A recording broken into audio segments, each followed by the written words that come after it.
Finally কিন্তু আমার Peshawari beef রান্না হয়ে গেছে। এই হচ্ছে আমার পেশোয়ারি বিফের একেবারেই লাস্ট লুক, এবং দেখেই বোঝা যাচ্ছে যে প্রচুর নরম হয়েছে। এই যে মাংস ধরলেই উঠে আসছে, তার মানে একেবারেই নরম হয়ে গেছে। তো আলুগুলো কিন্তু ভীষণ সুন্দর লাগছে। আমার পেশোয়ারি বিফ রান্না শেষ। আমি এখন শেষে একটু ঘি দিয়ে দিব।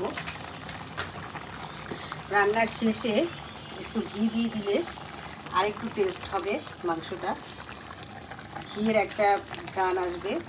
তো লাস্ট মোমেন্টে ঘি দিয়ে দিলাম আর চুলাটা বন্ধ করে দিলাম। এই তো আমার পেশোয়ারি বিফ রান্না হয়ে গেছে। এখন খেয়ে দেখার পালা। এখন আমরা ট্রাই করব পেশোয়ারি বিফ কেমন হয়েছে।